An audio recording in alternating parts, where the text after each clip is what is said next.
dans cette soirée, en fait, je veux parler de la dimension travail dans sa généralité la plus vaste. Pas simplement du travail salarié, mais de tout type de travail.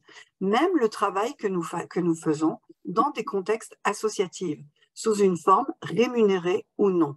Tout ce que nous faisons qui correspond à une tâche, à un effort, à quelque chose de concret que l'on fait pour pouvoir faire avancer un projet ou quelque chose. D'accord ?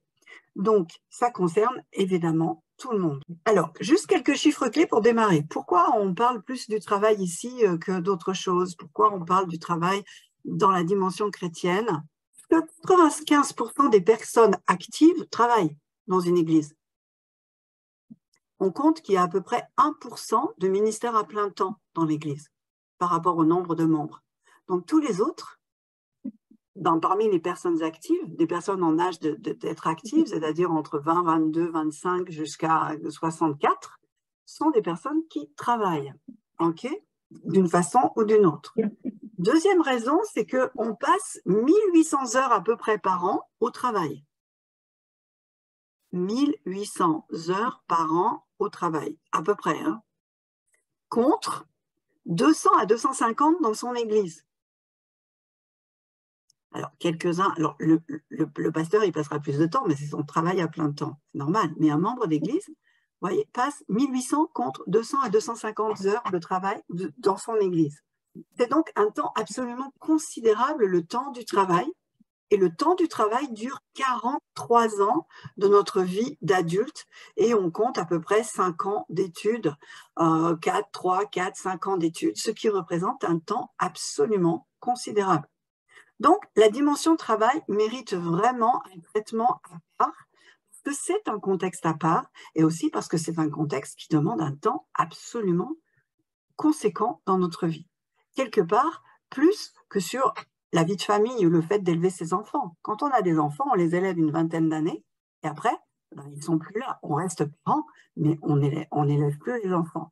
Vous voyez, la dimension travail, c'est vraiment quelque chose d'absolument considérable. Et aussi parce que derrière ce mot travail et donc tout ce que cela recouvre, il y a des enjeux spirituels, mais aussi des enjeux sociaux, des enjeux économiques qui sont juste capitaux. Et il faut absolument qu'on puisse s'en préoccuper parce que c'est une part importante de notre vie. OK. Et l'Église n'est pas isolée de la société, elle dépend de la société. La façon dont la société vit va conditionner la façon dont l'Église va pouvoir vivre.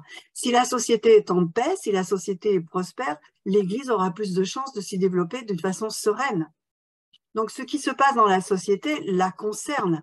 Et quelque part, je dirais, l'Église doit être concernée par ce qui se passe dans la société. Les deux, on est dans la réciprocité entre ce qui se passe dans l'Église et ce qui se passe dans la société.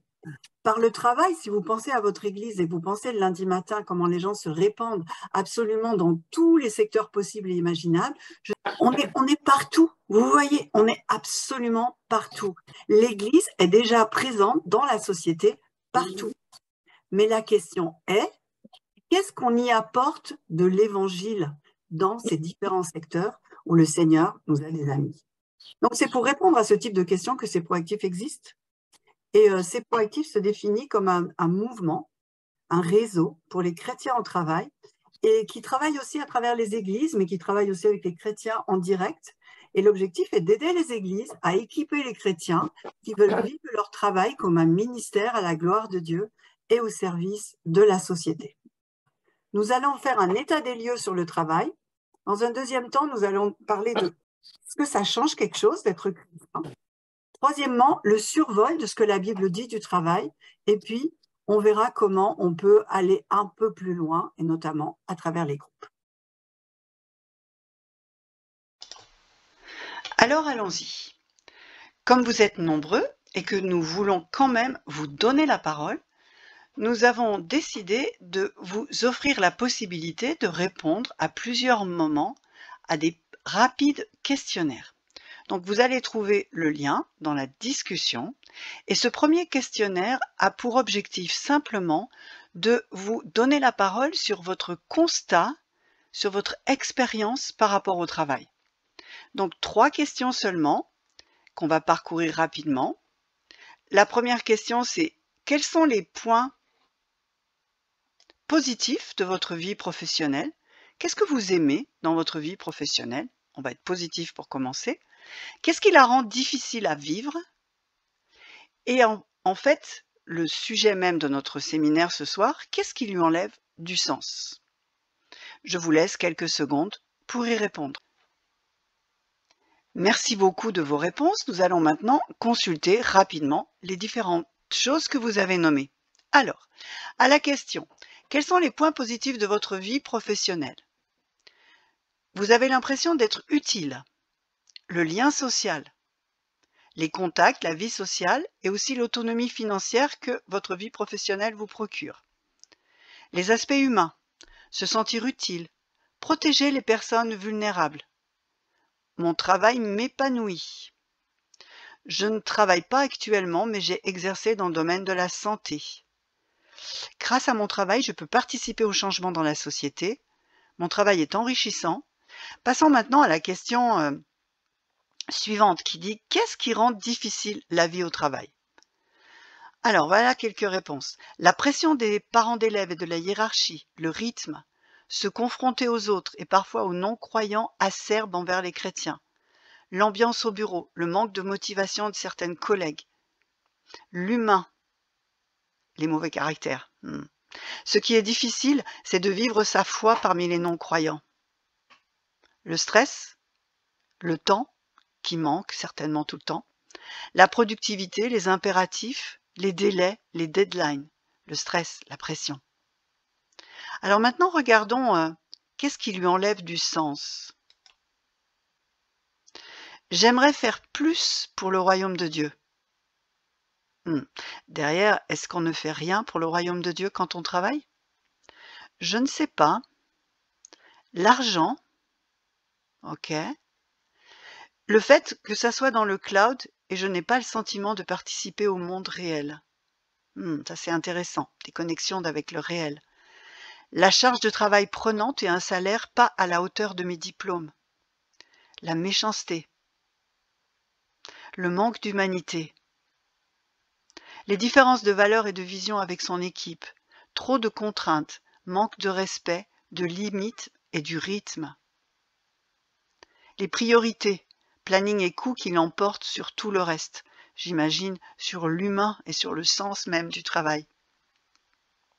L'absence de bienveillance, le manque d'objectifs, alors ça c'est terrible parce qu'on travaille dans le vide, manque de soutien du supérieur hiérarchique, on n'est jamais vu, ne pas se sentir à sa place, nécessité de faire vite et moins bien, alors ça aussi c'est une réelle souffrance et c'est particulièrement vrai dans les situations professionnelles de service où certains services sont organisés pour le rendement et qui fait perdre complètement la finalité du sens même du travail qui doit être fait. À quoi ça sert si ce n'est pas directement lié à l'évangélisation? Ah, voilà une bonne question. Quel est le sens du travail? Évangéliser? Contraintes économiques? Culture woke? Donc carrément être en pays étranger et plus se reconnaître dans tout ce qui se passe. La productivité pour la productivité. La rigidité. La répétitivité. Mais oui, ça peut être tellement lassant. La surcharge mentale. Énorme. Un gros problème de notre société. La tolérance. Plutôt le manque de tolérance, j'imagine. Le manque de reconnaissance. Ça aussi, c'est important. Pour le moment, rien, tant mieux, enfin une personne assez satisfaite. Et une autre personne qui dit pression continue, changement continu, plus de respect pour les assurés vers la fin de vie, mais ne venant pas de moi. Obligé de faire un travail quelque part dégradé. Et enfin, une personne qui nous dit rien. Merci beaucoup pour tous ces résultats. Ces questions, elles ne viennent pas de n'importe où, elles viennent de sondages. Vous savez que le monde du travail, il est extrêmement observé. Et c'est donc ces questions à la société en général, et voilà comment les gens répondent. La première raison pour laquelle les personnes vont au travail, c'est pour leur rémunération, pour gagner leur vie. La deuxième chose qui leur donne du plaisir à aller au travail ou qui donne du sens à aller au travail, c'est le fait ils peuvent faire du travail bien fait. Le sentiment de se sentir utile et de se sentir au mieux de ce qu'on peut donner de soi, une espèce d'accomplissement de soi. L'autre raison qui donne du satisfaction au travail, c'est la reconnaissance de la valeur de votre travail. Vous avez le sentiment d'être utile, de servir à quelque chose. La relation avec les collègues, convivialité, qualité de la relation avec les collègues. Et puis après, beaucoup plus bas, vient, alors là, tous les métiers ne le permettent pas, évidemment, mais c'est le plaisir d'apprendre. Dans les métiers très innovants où il faut sans arrêt apprendre, ça peut être un vrai plaisir de toujours apprendre.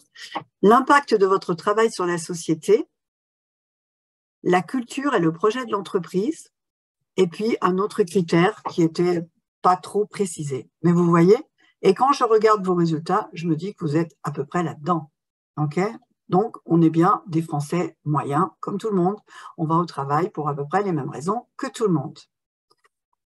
Mais en termes de souffrance au travail, la souffrance au travail, c'était la question qui venait après, vous voyez bien que, encore une fois, vous êtes à peu près comme tout le monde. Et quand je relis ce que vous avez dit, on s'y retrouve. 66%, donc ça c'est des stats qui viennent de Happy Job en mars 2022, donc un organisme qui s'occupe d'observer le travail. 66% des salariés souffrent d'un manque d'équilibre entre leur vie professionnelle et leur vie personnelle. Alors nous, on est chrétiens, donc il se rajoute la vie d'église là-dessus. Et ça simplifie pas forcément les choses. Et 68% des salariés souffrent de manque de considération de leur hiérarchie. Et vous voyez que selon les différents métiers que l'on fait, on n'est pas équivalent non plus. 73% des cadres, et surtout les cadres intermédiaires, souffrent d'un manque d'équilibre entre vie personnelle et vie personnelle. Ceux qui sont notamment au forfait jour, ceux qui ont des projets à mener, ceux qui sont dans les chaînes intermédiaires avec des gens en dessous qui poussent, des gens au-dessus qui pressent, la situation est compliquée. 75% des salariés du secteur, donc des secteurs en tension, hôtellerie, café, restaurant, désirent un changement de poste, d'entreprise ou une reconversion. Vous avez vu la difficulté qu'ont certains secteurs aujourd'hui à recruter. C'est vraiment à voir avec les conditions de travail et le sens que les gens peuvent donner à leur travail et notamment aussi à ces questions d'équilibre. 68% des salariés du tertiaire trouvent une grande fatigue actuellement. Alors, le tertiaire, c'est toutes les activités de service. Et c'est vrai que là, quelqu'un avait marqué le fait de changer tout le temps, le digital à outrance, le fait d'être éparpillé, le fait de devoir être toujours sur des choses nouvelles ou de mener X tâches en même temps, fatigue énormément les personnes.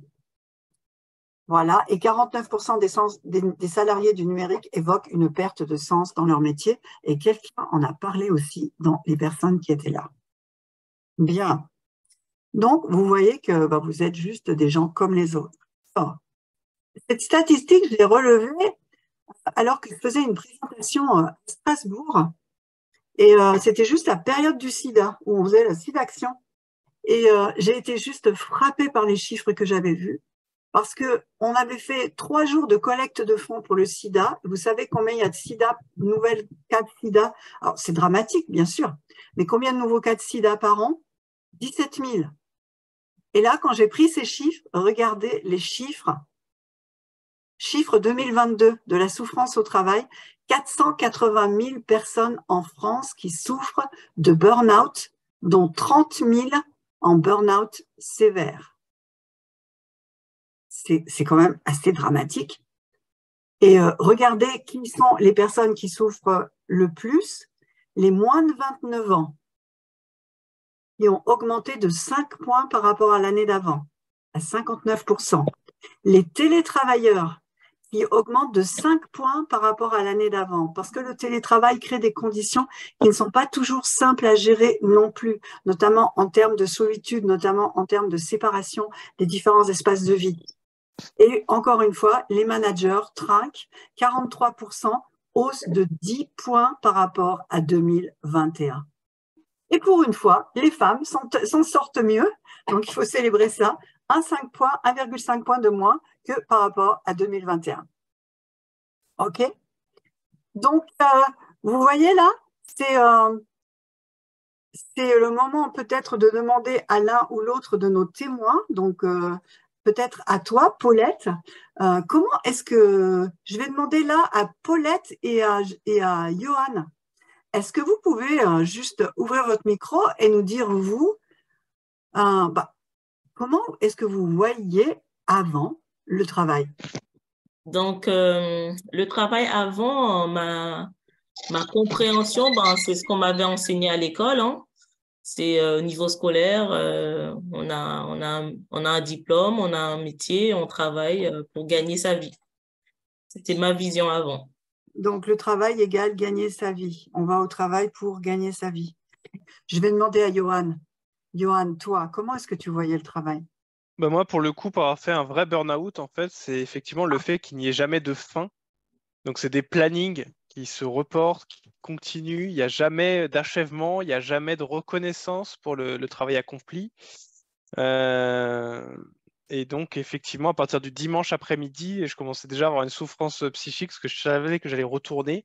Et le fait de bosser pendant plusieurs années avec très peu de congés, jamais de pause, c'était vraiment très dur à vivre et surtout, ça n'avait pas vraiment de sens. Autre le fait que de gagner de l'argent, mais bon, gagner de l'argent pour payer des crédits ou payer des loyers, ça n'a pas beaucoup de sens non plus. Donc, effectivement, il y avait une perte totale de sens. Donc, tu te sentais un petit peu comme un esclave, quoi. Prisonnier, hein, bête de somme, hein, ça peut ça. Ouais, bête de somme. Et c'est ce que on est traité comme du bétail. Ouais. Et c'est ce que l'on a retrouvé, si vous êtes bien conscient de ce qui s'est passé quand on a fait toutes les manifs pour la retraite. Quand vous écoutez un peu les discours des gens qui étaient dans la rue, c'est exactement ce point de vue qui ressortait, celui que Johan vient de nous dire. C'est-à-dire, on est au boulot, on vit une vie d'esclave, on vit une vie là, on n'a pas le choix. Si on veut manger, il faut qu'on y aille. Mais en fait, la vie, c'est tout sauf au boulot, c'est ailleurs que ça se passe. Et il faut vite, vite, vite sortir du boulot, avoir des vacances, des week-ends et la retraite pour commencer à vivre enfin. Ok, bien. Or, on y va 43 ans maintenant, et on y passe 1800 heures par an, à peu près, dans le meilleur des cas, à peu près, hein, pour les gens en 35 heures. Ok. Un peu plus, 35, 36 heures. Ok. Donc, est-ce que le travail vient de Dieu? Est-ce que Dieu nous aurait mis dans un truc comme ça sans fin? Est-ce qu'il est sadique? Comment? Voilà, vous voyez, il y a quand même une question là qui se pose. Donc, la deuxième question que je vais vous poser, c'est qu'est-ce que ça change d'être chrétien? Et là, je vais encore une fois vous donner une petite enquête. On va refaire la même gymnastique. Mais est-ce que, comme Johan vous le disait, quand vous allez au boulot, et la nuit du dimanche au lundi, c'est vraiment pas une bonne nuit, parce que vous êtes dans l'image numéro 1, vous allez retrouver tous les ennuis là, et tout le fardeau. Ou est-ce que vous dites, chic, demain, je vais au boulot? Donc, voilà le questionnement qu'on va vous poser dans le deuxième sondage. Être chrétien, est-ce que c'est un plus ou pas pour faire face à la vie professionnelle? Alors, je vais vous poser la question, ne répondez pas. Et puis, vous allez essayer de me donner une petite explication pourquoi. Et puis après, vous allez répondre à une deuxième question qui est, votre Église est-elle un plus ou pas pour vous aider à affronter les défis de la vie professionnelle? En gros, quelle place dans votre Église pour la question du travail? Et pourquoi? Voilà, je me tais, je vous laisse répondre. Est-il un plus pour faire face à votre vie professionnelle? Donc, vous sembleriez dire plutôt oui, 26%. Non, 61%, c'est un plus. Pourquoi? Je fais les choses pour Dieu. Je peux prier. La relation avec Dieu me prédispose à surmonter les difficultés, me fortifie, me donne de l'espoir. Dieu aide à affronter les journées. Un chrétien ne craint rien, ni pour le logement, ni pour la nourriture. Parce que quand je suis découragée, je sais que mon Dieu est près de moi. Ok. La parole de Dieu nous équipe. Dieu donne des capacités, la paix. D'accord. Ok. Bon, mais c'est plutôt super positif, hein? Donc, le fait d'être chrétien, vous êtes. Très bien. Alors maintenant, allons voir ce que l'Église fait. Est-ce que votre Église est une aide pour vous aider à affronter les défis de la vie professionnelle? Là, c'est beaucoup plus mitigé. Pas du tout quand même, 6,8%, un peu plus 9%. De façon très moyenne, 34%, un peu mieux 20% et encore un peu mieux, presque 30%. Alors, pas pour le moment. Dans nos groupes de maison, c'est le lieu où je me ressource. On n'en parle pas dans l'église, on n'en parle pas. Elle me pousse à croire en Christ, ça me fortifie. Sujet non abordé. La question du travail n'est pratiquement jamais abordée, comme si travailler était secondaire. L'église est pour moi autant un lieu de ressourcement qu'un lieu de service mobilisant temps et énergie. Donc là, cette personne qui a répondu ça, elle semblerait dire que c'est un autre lieu de travail, en fait, l'église qui augmente, je ne sais pas, hein, si j'interprète. D'autres chrétiens confrontés à la même situation, on peut s'échanger des conseils, s'encourager, rebooster par le message du dimanche matin, prier face aux difficultés. Ouais. Écoute fraternelle, que je ne retrouve pas forcément avec mes collègues, partager et prier avec les frères et sœurs, rencontrer des chrétiens de tous milieux, rencontrant des difficultés, je me sens soutenue, nous enseigner dans les différents domaines de la vie, ce qui nous équipe. Pas de vis-à-vis qui peut comprendre mon milieu professionnel. Certaines personnes me soutiennent. Il y a un coach dans mon église qui me soutient. Soutien des frères et sœurs. Pas vraiment de personnes ayant responsabilité dans l'église pour nous faire réfléchir sur le domaine du travail. Partage de nos combats, aide dans la prière. Bonne question, c'est un manque cruel. Les membres se soucient des personnes sans emploi, mais sans vraiment les aider, les accompagner. Essayez de comprendre l'obstacle. J'ai plus obtenu un visage « Oh, ma pauvre, courage !» que de véritables actions. J'ai eu le soutien de personne toutefois, mais c'est trop peu. Ce n'est pas à l'église que je parle de mon travail. J'y viens pour louer et adorer Dieu dans l'assemblée. J'arrive pas à lire, dans un petit groupe, c'est possible. Oui, j'ai un groupe C'est Proactif dans mon église et on se soutient. Ok. Alors, je pourrais continuer, mais je crois qu'on a quand même à peu près compris. Mais même d'une façon générale, on sent qu'il y a quand même une petite question de peut mieux faire. Peut mieux faire. Donc, la vie chrétienne, donc si je résume, le fait d'être chrétien, ça vous aide, mais l'Église, on pourrait dire, peut mieux faire. Alors, on va revenir, parce que vous savez qu'il y a eu, en 2021, il y a eu une enquête sur le travail. Était faite par le CNEF auprès de toutes les églises de France. Donc, on va aller voir, et donc il y avait à peu près 800 personnes qui ont répondu, et sur tous les sujets, et à peu près les mêmes questions que celles que je viens de vous poser ce soir, à savoir la représentation du travail, pourquoi le travail, qu'est-ce que ça change d'être chrétien, qu'est-ce qu'ils attendent, qu'est-ce qu'ils aimeraient, quelles sont leurs souffrances au travail, etc. Et cette enquête, elle s'appelait « Dire et vivre l'évangile au travail ». Si vous allez sur le site C'est Proactif, vous pourrez voir l'ensemble des résultats et accéder à la présentation vidéo qui est disponible et qui a été faite par Romain Chouanet. Et ça dure à peu près 40-45 minutes. Et vous pourrez vraiment voir tous les résultats et vous allez vraiment vous y retrouver. Ce soir, je n'ai pas le temps de vous présenter tous ces résultats, mais j'ai juste choisi d'en choisir juste 2, peut-être 3 slides. Et regardez, quand même assez dur parce que le travail, surtout du temps mal utilisé. Ce qui veut dire qu'on va passer 1800 heures multipliées par 43 ans en temps mal utilisé, avec le sentiment de perdre sa vie. Le temps passé au travail me paraît beaucoup trop important par rapport au temps passé en famille ou en église. Alors, donc là, c'est une question d'équilibre de vie. Et puis, regardez ce 3e commentaire. Le retour sur investissement du temps consacré à annoncer l'évangile par rapport au temps passé au travail est minime. Ce qui veut dire que cette personne qui a dit ça, elle considère que, le seul sens, en fait, le sens le plus abouti qu'elle trouve au travail, c'est de pouvoir y annoncer l'évangile. Elle est chrétienne et elle pense que c'est l'endroit où on doit annoncer l'évangile. Et après, quand elle regarde le temps qu'elle arrive à annoncer l'évangile, allez, peut-être 5 minutes par semaine, je ne sais pas, à moins qu'elle soit plus douée, alors, disons 15 minutes par semaine, elle arrive à parler avec un collègue pendant 15 minutes. Mais pour ça, il faut qu'elle consacre 35 heures dans une semaine à aller bosser pour avoir ces 15 minutes. Donc, si l'objectif de la vie professionnelle, c'est d'aller annoncer l'évangile, c'est sûr que la rentabilité, elle n'est pas là. Et là, je vous donne finalement le résultat qui résume vraiment la pensée des chrétiens qui ont été interrogés, donc des 800 et quelques qui ont répondu, et les résultats qu'ils donnent par rapport à leurs besoins ressentis. Est-ce qu'ils aimeraient que leurs églises, ou ce qu'ils aimeraient trouver par rapport à leur vie professionnelle dans leur église? Et regardez ce qu'ils disent, ou même par rapport à leur vie professionnelle.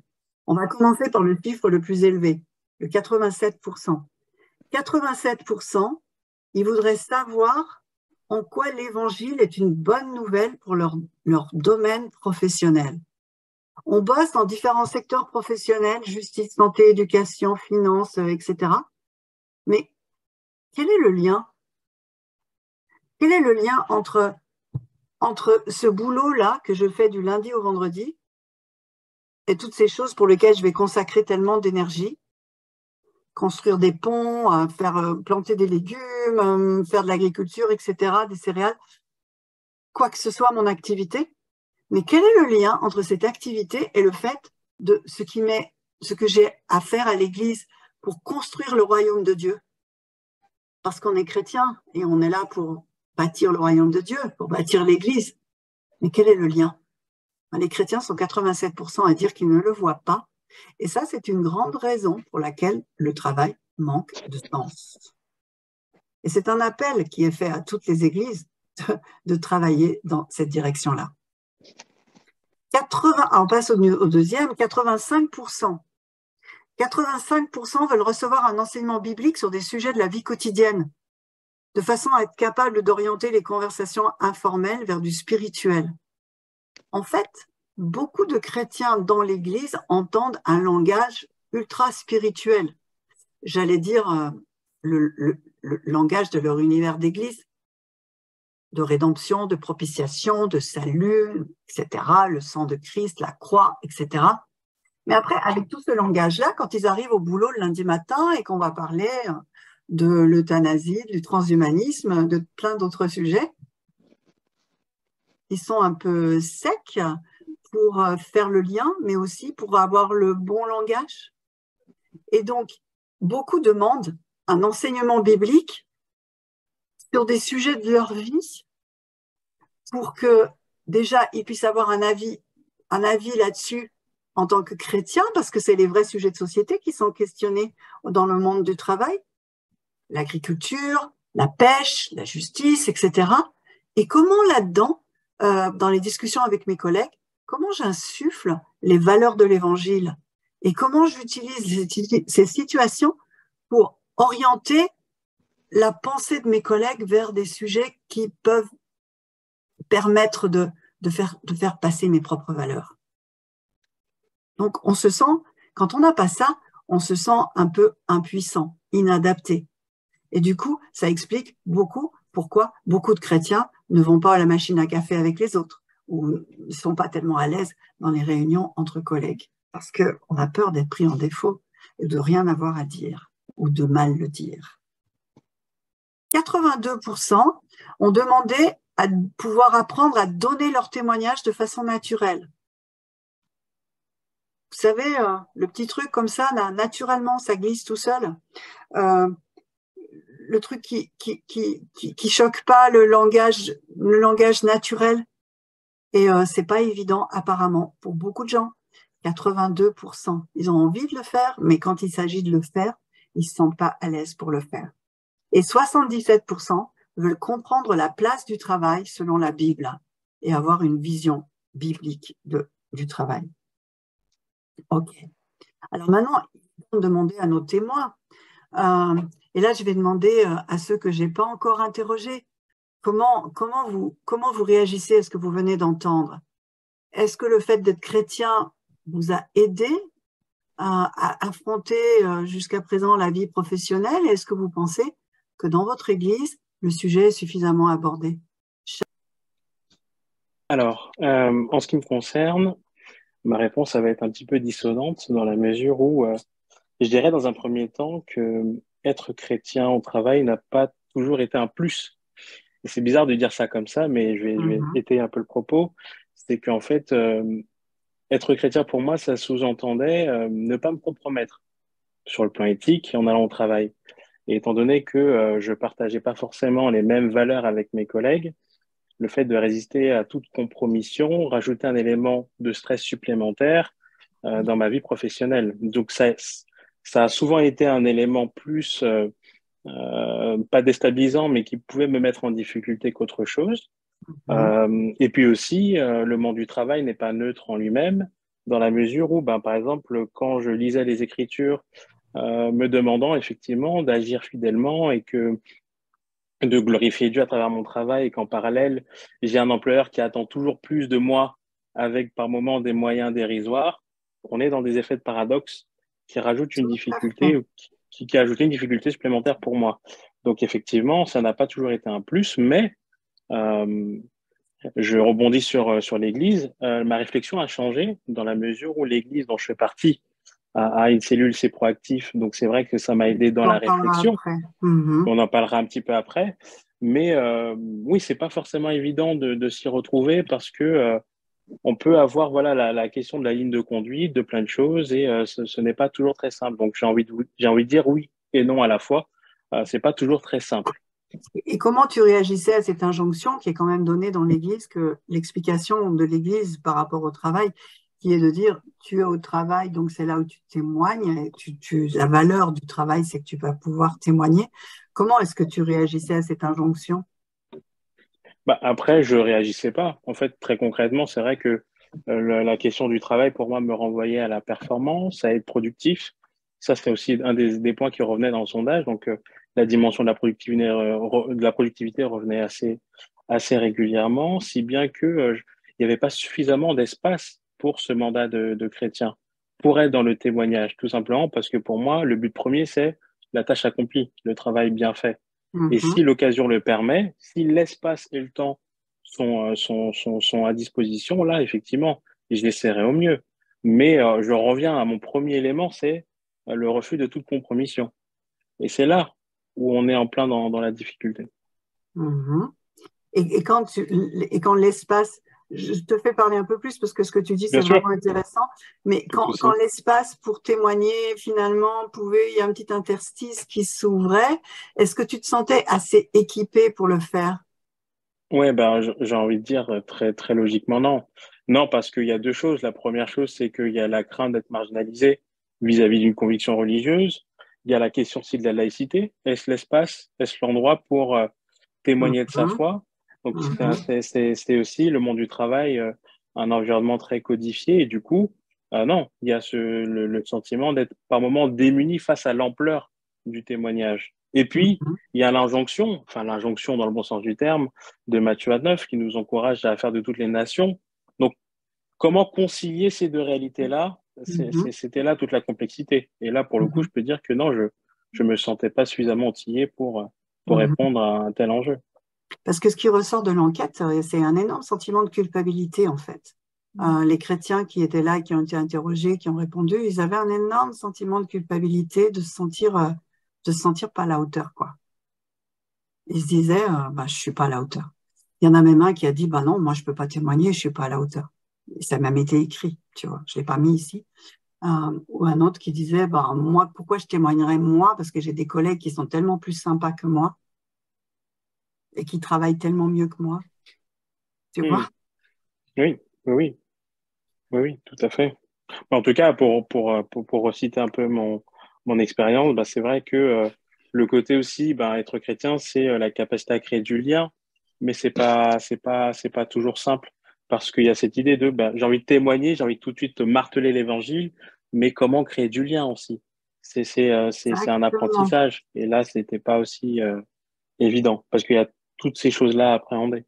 Ouais, comment voir le collègue autrement que juste comme un collègue, quelqu'un que Dieu aime, comment créer du lien avec lui, jusqu'où il faut investir du temps, au prix de quoi? De ma famille, de l'Église, etc.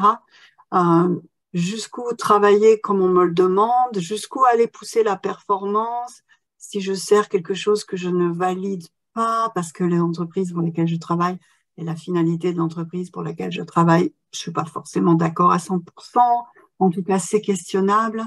Donc oui, toutes ces questions sont là. Et en tout cas, ce qui ressort merci beaucoup Joanne, ce qui ressort de l'enquête, c'est tous ces tiraillements-là.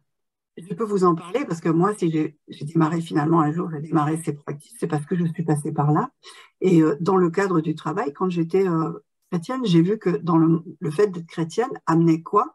Amenait de la solitude, en plus de la difficulté du travail en tant que tel, la solitude de chrétien, le seul chrétien dans le tas. C'est un grand sentiment de culpabilité. Je l'ai vécu, ce sentiment de culpabilité, de tiraillement, de ne pas être à la hauteur, de ne pas être capable, etc. Mon témoignage défaillant, bah ouais, j'étais pas parfaite, donc waouh. Et puis c'est vrai, c'est tout ça. Le temps perdu, je l'ai vraiment vécu. La peur du rejet, la peur du rejet. Si je commence à parler, qu'est-ce qui va se passer? Et puis voilà, et j'ai eu mon patron une fois qui est venu me voir. J'avais posé ma Bible sur mon bureau et il m'a demandé de la ranger dans mon tiroir. Que c'était pas inacceptable que je laisse ma Bible sur mon bureau. Vous voyez, ce genre de truc. Bon, tout le monde le connaît. Donc, le fait d'être chrétien, c'est pas forcément un plus et ça rend la vie cohérente en tant que chrétien un peu plus compliquée dans un monde qui n'est pas notre monde de chrétiens. Mais par contre, quand on étudie la Bible et qu'on commence à regarder ce que Dieu nous dit sur le travail, ben on va voir que le son de cloche devrait être différent. Et vous l'avez plus ou moins dit dans certains d'entre vous. Mais parce que Dieu, s'il a fait le travail, c'est pas pour nous anéantir. C'est pour nous donner une vie de plénitude. Et ça, je pense que c'est vraiment important et c'est vraiment ce qui manque. Je dirais que s'il y a vraiment une lacune dans nos vies d'église, c'est d'enseigner le sens du travail, mais pas comme finalité d'y annoncer l'évangile. Le sens du travail en lui-même. En quoi mon travail fait sens pour le royaume de Dieu. Toutes ces heures que je passe à travailler, toute cette peine que je me donne à faire les choses, quelle que soit l'activité que je mène, elle fait sens pour Dieu. Alors là, on pourra en discuter très longtemps. Aussi, c'est une façon pour l'Église, et donc pour les chrétiens, d'avoir un impact social et de pouvoir transférer les valeurs de l'Évangile, là. C'est notre façon d'être présent au monde. Et qu'est-ce qu'on en fait? Mais c'est vraiment important que ça puisse être là. Une autre chose que j'ai découverte, c'est qu'en fait, en étant au travail, c'est là où j'ai grandi spirituellement. J'ai grandi spirituellement et c'est un complément à la vie d'église. C'est pas qu'à l'église que je grandis. Au travail aussi, on peut grandir. Parce que dès le moment où on vit sa vie de chrétien au travail comme un disciple de Christ, alors toutes ces situations, tous ces défis, tous ces enjeux qui sont là sont des lieux de croissance. Et aussi, j'ai découvert que je devais être un témoignage vivant. Pas toujours pour pouvoir parler, mais pour vivre comme une chrétienne. En fait, c'est ma vie qui est une lettre de Christ et c'est moi, en tant que personne, qui doit manifester la présence de Dieu là. Et ça, c'est un sacré défi, je vous le dis. Et du coup, c'est un vrai lieu de croissance spirituelle. Donc, que dit la Bible du travail? Malheureusement, on n'en parle pas souvent de la Bible du travail, mais il existe dans la Bible une doctrine du travail. C'est quoi une doctrine? C'est juste une vision biblique du travail. Et pour se faire une doctrine du travail, il faut parcourir la Bible depuis la création, la chute, la rédemption, l'avènement de Christ et regarder ce qui est dit du travail dans les différents textes pour s'en faire une idée générale. D'accord? Donc là, maintenant, j'ai pas le temps de faire tout ça, évidemment, mais je vais juste vous montrer un tout petit peu de cela. Donc, au début, dans la Genèse, le travail dans le plan initial de Dieu. Le travail à la chute, elle a été vraiment dénaturée. Vous en savez quelque chose, ça commence à Genèse 3. Et puis, Jésus est mort sur la croix. Alors, c'est bizarre de parler de la croix et du travail. On se dit, mais quel est le lien? comment est-ce qu'on peut trouver du lien entre la croix, le salut, notre réconciliation avec Dieu et puis notre vie professionnelle. Mais il y a pourtant du lien et il y a pourtant des incidences et il y a une façon de voir le travail aujourd'hui, parce que ça c'est notre époque à nous, qui est différente de celle du lot d'avant, celui de la chute. Parce qu'on n'est plus dans la chute, on est dans le temps de la croix. Et ça, tout ça, la Bible, elle en parle. Hein. Et puis après, il y aura l'avènement. Et autour de l'avènement, eh bien, il y aura le travail glorifié, le travail complètement restauré, parce que je suis à peu près convaincue qu'on continuera à travailler au paradis. Ok. Donc, ici, ce soir, je ne vais pas parler de tout, mais je vais juste vous parler un tout petit peu du travail dans le plan initial de Dieu, c'est-à-dire le point numéro 1. Donc, dans le plan numéro 1, il y a 3 choses. La Bible, elle dit que le travail, eh ben, il est à voir comme une bénédiction. Une bénédiction. Dieu a inventé le travail pour nous bénir. Et ce travail existait dès la création, avant la chute. Et ce travail existait même avant la création, parce que Dieu travaille. Et l'œuvre de création de Dieu, c'est du travail. Dieu travaille et Dieu continue à travailler maintenant là. Il travaille parce qu'il soutient la création, parce qu'il la tient, parce qu'il l'étend, parce qu'il continue à agir. Et l'homme créé à l'image de Dieu travaille. Alors, ça, c'est vraiment quelque chose qui est juste libératoire de réaliser ça. Le travail n'est pas une bénédiction, une punition, mais une bénédiction. Le travail nous accomplit en tant qu'être humain. Dans le sondage tout à l'heure, il y a quelqu'un qui a marqué ça, que c'était un épanouissement, mais elle a complètement raison. Nous sommes créés à l'image de Dieu, et donc quand on met en œuvre ce que Dieu a mis en nous, alors on exprime notre nature profonde et on exprime Dieu en nous. Le travail nous révèle à nous-mêmes et il nous permet de découvrir et d'exercer nos dons.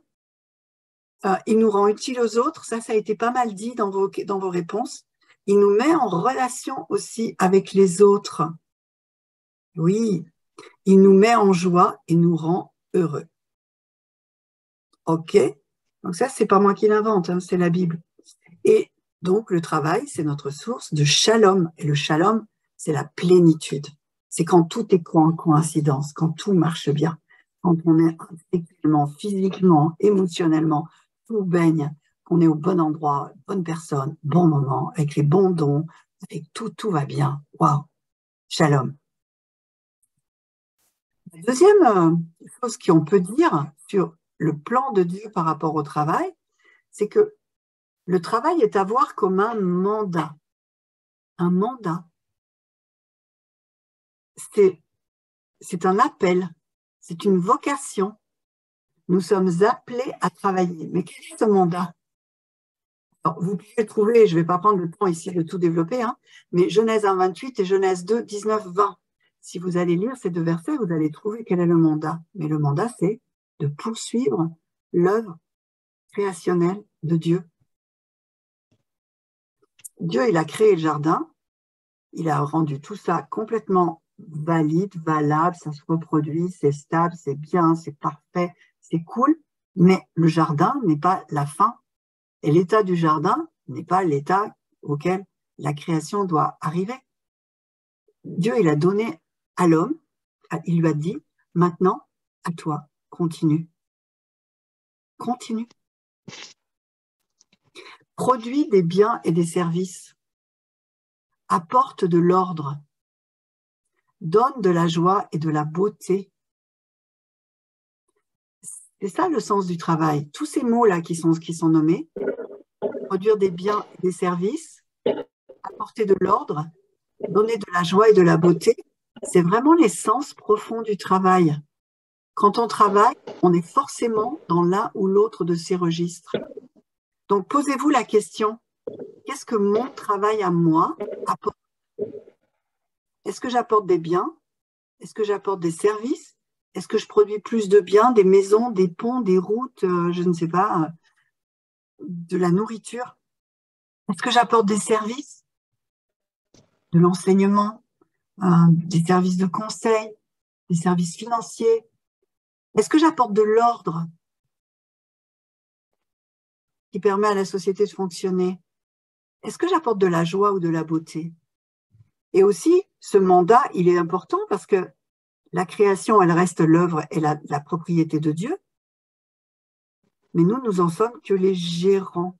Jésus a repris plein de fois dans les paraboles cette notion de gérance, en disant qu'il avait confié ses terres, ses vignes, etc. à des gérants et qui revenaient leur demander des comptes. Mais ça fait écho à ça. Le Père est toujours le propriétaire de la création. Nous n'en sommes que les gérants.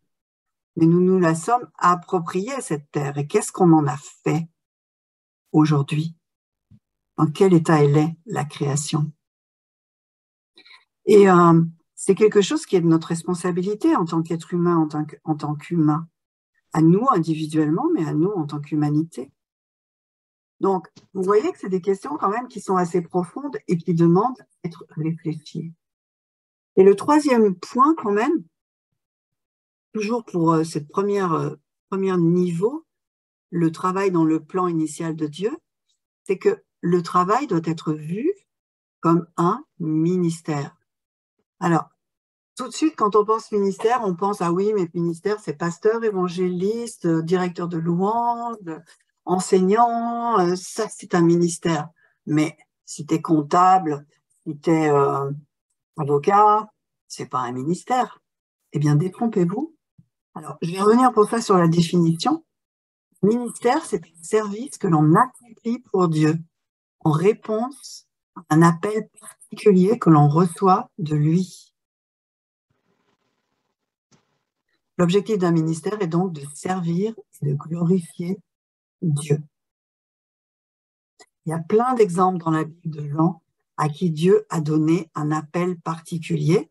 Et cet appel particulier n'était pas d'être prophète, prêtre, pasteur, mais il était d'être dans un travail complètement séculier, matériel. Mais en faisant ce travail, ces personnes accomplissaient l'appel particulier qu'elles avaient reçu de lui. Donc, vous voyez que pour que le travail puisse être un ministère, il faut qu'on choisisse d'en faire un ministère. Il ne peut pas être ministère tant qu'on ne décide pas que notre vie de travail sera consacrée au Seigneur et qu'on va vouloir le faire pour lui en réponse à notre appel et pour le glorifier. Et aussi, une autre chose, c'est que en fait, dans l'Église, tout le monde a un ministère. 1 Pierre 2,9 le dit, on est tous prêtres. On est tous prêtres. On est tous appelés au ministère. Dans l'Église, il y a de la place pour 1% de ministère au sein de l'Église, mais toutes les autres personnes qui sont dans le monde professionnel, elles peuvent choisir de faire de leur vie professionnelle leur ministère. Elles sont appelées à le faire. Donc, avez-vous choisi de faire de votre travail votre ministère? Romains 12, 1. Offrez vos corps comme un sacrifice vivant, ce qui sera de votre part un culte raisonnable. Quand on offre son corps à Dieu, pour une activité, parce que quand on offre son corps, c'est qu'on se met en mouvement, on bouge. Un corps, c'est vivant, ça bouge, comme un sacrifice vivant, ce qui sera de votre part un culte raisonnable. Vous voyez bien que c'est l'activité qui est le culte. Et Jérémie 29, 7 nous enjoint de rechercher le bien de la ville où Dieu nous a déportés et de prier pour elle, parce que de son bonheur dépend le nôtre. Donc nous sommes appelés à ces ministères. Donc je n'ai pas le temps d'en faire beaucoup plus sur les autres, mais si on reprend, je vais juste vous mettre le schéma global. Donc ça c'était le point numéro 1. Dans le travail dénaturé, c'est vite vu, souffrance, vain éphémère, mais vous allez comprendre beaucoup de choses quand vous allez étudier ça plus en profondeur, parce que vous allez comprendre beaucoup de choses par rapport à votre situation actuelle dans le monde du travail. Vous allez apprendre le plus, c'est quand vous allez travailler sur la section sur le travail, entre guillemets, racheté, et c'est-à-dire la dimension de la croix. Parce que la croix, elle a une dimension bien plus vaste que juste le salut individuel de notre âme. Elle a une dimension cosmologique pour la rédemption de la création. Tout ce que Dieu, l'objectif, c'est de réconcilier ce qui est sur la terre avec ce qui est dans le ciel. C'est de rétablir le plan original. Et là-dedans, il y a le travail. Et finalement, la croix, est-ce que ça change aujourd'hui sur ma façon de travailler? Et puis le travail restauré, là c'est intéressant aussi de se poser la question, quel genre de boulot on fera au ciel? Est-ce qu'on travaillera? Et puis aussi la question, c'est tout ce que j'aurais fait dans ma vie ici-bas, toutes ces heures et cette souffrance et ces efforts que j'ai faits, qu'est-ce qui restera? Qu'est-ce qui restera? Il restera que ce que j'ai fait à l'église ou il restera des choses de ma vie professionnelle qui vont être quelque part dans la Nouvelle Jérusalem? Parce que ça construit aussi le royaume de Dieu. Donc, le mandat créationnel, il court depuis la création et il courra aussi au-delà. Et depuis la croix, il y a un autre mandat qui est le mandat de la réconciliation, celui de réconcilier les hommes avec Dieu, de leur annoncer l'évangile. Bien sûr qu'on ne l'oublie pas, il est là, mais c'est pas parce qu'il est là qu'il efface le précédent mandat. Et en fait, l'objectif, c'est de réconcilier les deux mandats et de mener une vie dans laquelle les deux mandats sont là, parce qu'on est des êtres de corps, d'âme, d'esprit. On est matière et on est esprit. Et les deux ont leur place. Tout ça, c'est dans un livre que j'ai écrit c'est sorti en mars 2022, je crois, ouais, c'est ça. Si vous voulez savoir ce que fait C'est Proactif, en gros, on fait des choses comme ça. Et quels sont les objectifs de C'est Proactif? L'objectif de C'est Proactif, c'est de former des disciples pour le monde professionnel. C'est de réconcilier les chrétiens avec le monde professionnel et surtout les aider à y trouver une dimension vraiment plus élevée et plus profonde et pouvoir y agir avec un impact réel pour changer la société. Donc, qu'est-ce qu'on y fait? La première chose qu'on y fait, c'est qu'on pense le travail en tant que chrétien. Et je remercie Joanne qui a commencé à poser quelques bonnes questions tout à l'heure en parlant du sens du travail, les histoires de compromission, etc. Oui, penser son travail. Il y a un gros boulot à faire là-dessus. Hein. Et une fois qu'on a découvert que le travail est un ministère, il faut apprendre à le vivre d'une façon qui glorifie Dieu. Et ça, je vous le dis, ça n'est pas évident. Parce que dès qu'on veut faire de notre travail un ministère, donc dès qu'on va vouloir vraiment accorder notre vie de chrétien avec notre vie professionnelle, j'allais dire, les emmerdes vont arriver. Là, ça va commencer à être très compliqué. Et il va y avoir des tas de situations dans lesquelles il va falloir discerner, prier, décider, des situations de dilemme, des trucs à trancher, des dons spirituels à exercer. Un ministère, ça se mène dans la prière, dans la dépendance de Dieu et aussi dans l'échange. Et toutes les compétences que vous allez gagner dans votre vie professionnelle, là, en devenant un disciple, eh ben, toutes ces capacités de disciple, vous allez pouvoir après vraiment être fortifié et les irradier aussi dans votre église. Parce que la difficulté de former des disciples dans l'église, c'est que il n'y a pas de contexte de mise en application. Pour former un disciple, il faut un lieu, un atelier, il faut des endroits où ça frotte. Jésus a envoyé les gens plusieurs fois dans des villages faire des choses et il les a envoyés au turbin, il les a envoyés. Et là, dans le travail, on y est. Et ces allers-retours qui sont nécessaires pour pouvoir avancer en tant que disciple, eh ben, toutes ces victoires qu'on va gagner dans ce chemin, c'est des victoires qui vont nous fortifier en tant que disciples, mais qui seront aussi des victoires qu'on pourra ramener aussi dans notre vie d'église. Quand tout ça c'est en place, on pourra vraiment impacter nos environnements. Je pourrais vous donner des tas d'exemples de vraiment très concrets où des chrétiens ont pu impacter leur environnement, changer la police intérieure de leur service, amener d'autres pratiques sur les modes d'emploi, les processus, etc., où il y a plus de justice, défendre quelqu'un. Vous voyez, changer de l'intérieur les choses. Pas en annonçant l'évangile, pas en disant Jésus, en étant, en vivant, en proposant, en insufflant les valeurs de l'évangile. Et puis, bien sûr, je n'oublie pas le témoignage. Le témoignage, il est très important parce qu'à un moment donné, oui, vous allez annoncer Jésus, vous allez pouvoir amener un témoignage, mais parce que votre vie est en cohérence, votre témoignage pourra être percutant parce qu'il va être audible. Donc ça, c'est quelques-uns des objectifs qu'on se fixe assez proactifs. Et c'est certainement pas en 5 minutes qu'on peut faire ce genre de choses. Mais on a le temps, on a 43 ans de vie professionnelle pour le faire. Donc on a le temps de grandir, on a le temps d'expérimenter plein de choses. Et donc, qu'est-ce qu'on a mis en place? On a mis en place des ressources, beaucoup de choses. Il y a des articles de blog, il y a des vidéos, il y a des conférences, il y a un livre. Aujourd'hui, bientôt plus, il y a des formations, des séminaires. OK? Il y a surtout des groupes. On passe aussi beaucoup de temps dans la prière. Et là, je vais demander à d'autres personnes de venir et de partager ça. Et puis, pour les personnes qui sont plus ou moins en souffrance ou qui ont plus besoin de parler de cas particuliers, on a toute une équipe de coachs qui ne sont pas du réseau en tant que tel, ils sont des coachs indépendants, mais des coachs recommandés par ces proactifs pour vous accompagner. Donc, là, je vais laisser la parole peut-être à toi, Paulette. Toi, tu es assidue dans un groupe et aussi dans nos rencontres de prière. On fait des rencontres de prière le lundi. Est-ce que tu peux juste nous dire qu'est-ce que tu reçois là qui te fait du bien pour affronter ta vie professionnelle? Ah bien, j'aime le fait qu'on se rencontre tous les lundis de 12h30 à 13h15 pour prier spécifiquement pour les chrétiens dans le monde professionnel.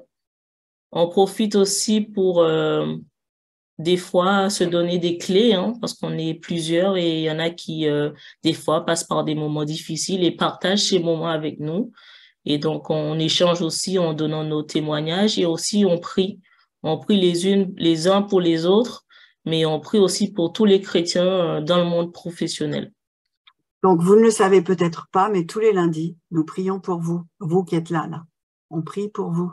Maintenant, on peut mettre un visage, mais vous êtes dans nos prières tous les lundis. Et c'est des réunions publiques, vous pouvez venir, vous allez trouver ça sur le site. Et toi, attends, je vais poser la question à Johan. Johan, toi, tu as lu le bouquin et après, tu as quand même éprouvé le besoin de venir dans un groupe. Pourquoi? Ben oui, c'est ça, parce qu'il y a pas mal de choses qui sont relationnelles, donc c'est à faire avec plusieurs autres personnes, quoi.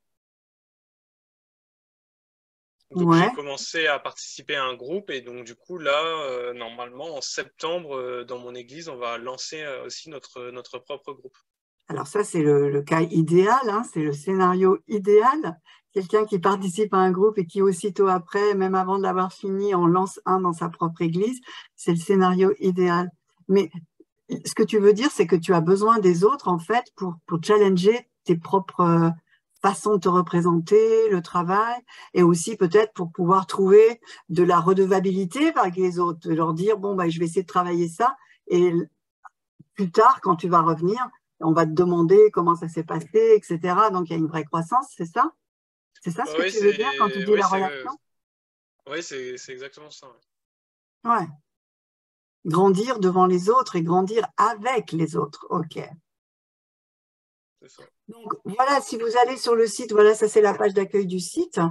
Vous allez trouver plein de choses. Hein. Vous pouvez continuer. Donc là, vous avez la possibilité de vous inscrire à notre newsletter, à nos événements. Vous êtes là ce soir. Donc ici, on est vraiment dans la suite donnée. Hein. Donc ça, c'est l'affiche pour les lundis. C'est lundi, je prie, 12h30 à 13h, 13h15. Là. Ça, c'est à propos des groupes. Donc, pourquoi le groupe? Alors là, je vais poser la question peut-être à Johan. Toi, tu as fait groupe 3 ans, là, quand même, 3 ans. Tu t'es pas contenté d'une prédication ou d'un petit truc, 3 ans. Est-ce que tu peux expliquer un peu pourquoi ces 3 ans? Qu'est-ce que ça t'a apporté de rester aussi longtemps? Et en quoi c'était complémentaire tout ça? Il faudrait beaucoup plus de temps pour développer, mais très concrètement, en fait, déjà, je pense que c'est Dieu qui m'a conduit assez proactif dans la mesure où ça sera un peu similaire à Johan, c'est à la suite d'un burn-out. Donc en fait, j'ai pu, via l'annonce d'une sœur qui est Sylvia, mettre le pied dans ces proactifs. Et en fait, ça m'a permis de nourrir une réflexion sur la vision de Dieu du travail et sur la manière dont il va racheter et je dirais plus simplement la manière dont Christ aussi œuvre dans le monde du travail. Donc c'est vrai que ce parcours-là, ça a été aussi une manière de déconstruire une vision que j'avais qui était peut-être biaisée, peut-être par moments hermétique, et de reconstruire ma vision du travail sur des bases beaucoup plus saines. Et ce qui était intéressant, c'est aussi que aborder la doctrine biblique du travail, c'est aussi mettre l'emphase sur ce qu'on entend par le repos. Parce que bien souvent, il y a la Ah dimension oui, de la performance, de la productivité, mais on oublie qu'il y a aussi la oui, notion de repos et que oui. si Dieu a aménagé de l'espace et du temps pour ça, c'est que ça a toute sa place et que nous sommes aussi amenés à prendre position sur, par exemple, ce domaine-là. Et bah, concrètement, ça tombe pas toujours sur le sens quand on va au travail ou quand on est dans la dimension de faire de toutes les nations des disciples. Ben, on se dit, il faut toujours être en marche, toujours être en route. Et en fait, Dieu aussi apporte un juste équilibre dans la réflexion. Et Ouais. le dernier point aussi, c'est on est aussi ben, détenant des talents, des dons que Dieu Mhm. peut voilà, promouvoir et améliorer. Et les compétences qu'on développe pour le travail peuvent être utiles aussi pour l'avancement du royaume de Dieu. Et ça montre aussi que notre soi, notre moi un peu fragmenté entre la vie d'église, la vie Amen. personnelle et Mhm. autres peut être Mhm. unifié. C'est ça qui est Exactement. intéressant, c'est de se dire, en fait, on a moins le sentiment de se subdiviser en plusieurs personnalités dans des lieux ou des espaces spécifiques. Là, Mhm. l'avantage, c'est le sentiment d'être pleinement soi-même, Ouais. avec effectivement dans le monde du travail peut-être une habilité beaucoup plus fine, à savoir que voilà, c'est un environnement qui nécessite quand même d'être vigilant sur les questions de la laïcité, mais véritablement le soi peut en aligner. Et ça, c'est déjà Ouais. un stress, c'est une anxiété en moins, c'est une forme de libération en fait. Et peut-être juste pour ajouter un dernier point, ce sera peut-être voilà, la conclusion de mon côté, c'est que tu as parlé effectivement d'être réunifié. Et ce qui est intéressant, c'est qu'on n'est pas seul parce que ben, quand un groupe c'est proactif est lancé, on est épaulé dans la réflexion. Face à nos difficultés, ben, des frères et sœurs peuvent partager des fois des similarités.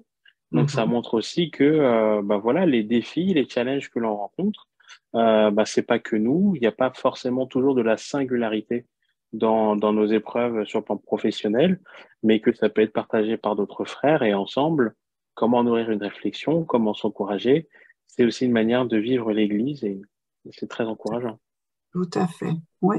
Parce que le groupe porte les membres du groupe. Ouais. On n'est Mm, pas dans la compétition dans le groupe. On est un peu là pour s'aider, s'épauler les uns les autres et c'est ça. avancer ensemble et progresser ensemble et se corriger ensemble et reconstruire ensemble et gagner des victoires ensemble. Exactement. Vous dire deux, trois mots sur les groupes. Donc voilà, il a fait le parcours anéen. Mais l'idée, c'est le travail, pourquoi? Et on va dire oui, un an entier sur la doctrine, mais c'est juste nécessaire parce qu'il y a tellement de choses à corriger, tellement de choses à réaligner, tellement de choses. Et la vérité nous rend libres. Et une fois qu'on comprend ce que la Bible pense et ce que Dieu attend, waouh, ça donne vraiment ce sentiment de libération, ça nous met en capacité de faire ce que Dieu attend. Donc, c'est vraiment pas du temps perdu.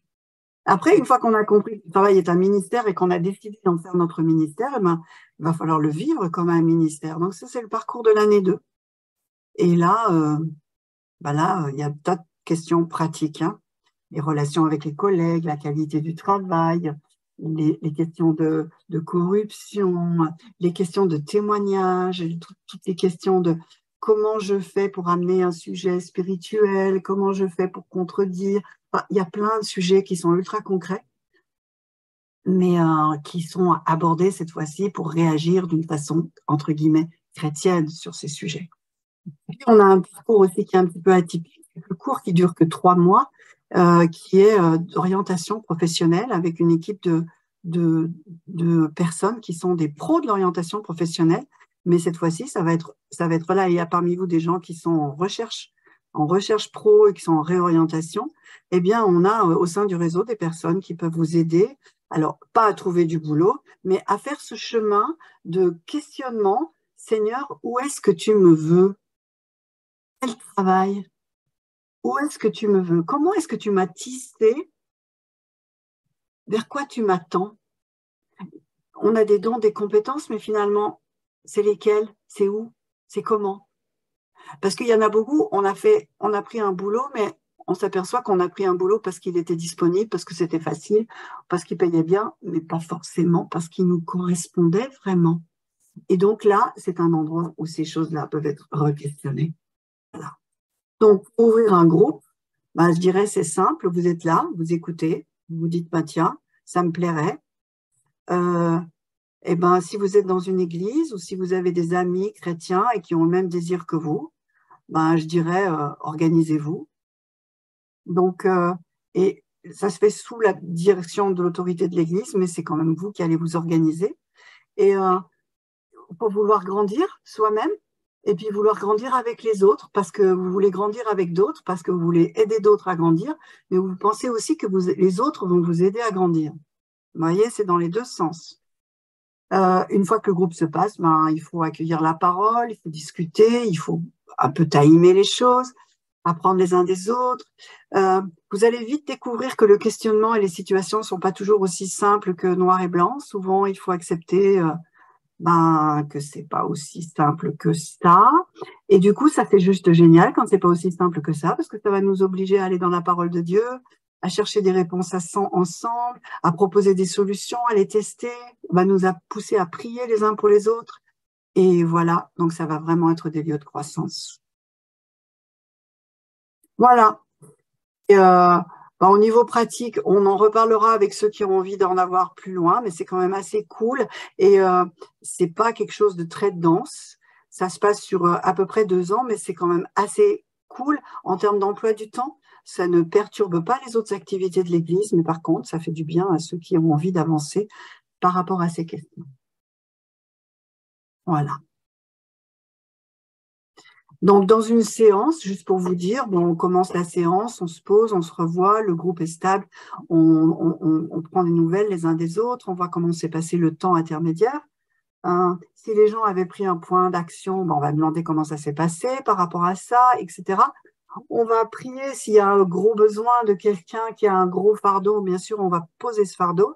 Et OK, une fois qu'on est tous prêts, alors on peut prendre le temps biblique, aller dans le canevas du jour et travailler le sujet du jour. C'est généralement assez court, mais les incidences peuvent être profondes, donc on discute. Et après, chaque fois, on va terminer par des cas d'application pratique. Mais avant de vous lâcher, je vais vous envoyer le troisième petit sondage, parce que j'aimerais bien que vous nous disiez ce que vous avez pensé de cette soirée, de ce que ça évoque pour vous et de la suite que vous voulez y donner. Donc, souhaiteriez-vous donner une suite à nos échanges de ce soir? Comment? Et seriez-vous prêt dans votre église à participer à un groupe? Oui. J'ai juste une précision à apporter parce que tu as parlé des démarrages de groupes dans les églises, mais pour ceux qui ne peuvent pas, il y a des groupes en ligne. Il y a des groupes en ligne, oui. Il y a des Zoom, comme ce soir. Là. Voilà. Il y a des groupes tout terrain, il y a des groupes qui sont France et Navarre, il y a des groupes qui sont dans les églises, il y a des groupes dans les entreprises, il y a des groupes entre amis, il y a des groupes dans toutes sortes de situations. Mais monter des groupes, parce que c'est juste une façon magnifique d'être encouragé et d'avancer. Et si vous allez sur le site, vous trouverez dans l'espace groupe, dans le menu, il y a l'espace groupe, et là, vous trouverez plein de choses. Vous allez trouver les canevas de discussion qui sont là. Vous allez trouver le kit de démarrage avec plein de petits conseils pour démarrer. Vous allez trouver des calendriers types pour vous aider à organiser vos différentes sessions. Vous allez trouver des conseils pour communiquer, pour en parler avec les autres membres de votre église ou avec votre conseil d'église. Voilà. Et une fois que vous êtes lancé, si vous avez besoin d'aide, on est là. On peut vous conseiller pour le démarrage. On peut même aussi vous aider pour les premières sessions à démarrer avec vous. on trouve toujours des moyens pour vous aider à mettre le pied à l'étrier. Voilà, j'arrive au bout. Si vous voulez, vous pouvez remettre votre caméra. Si vous avez un petit mot à dire à haute voix, si l'un ou l'autre veut, cette fois-ci pas mes intervenants, mais si quelqu'un veut dire quelque chose, un petit mot, ça peut être sympa d'entendre un petit peu votre feedback de vive voix.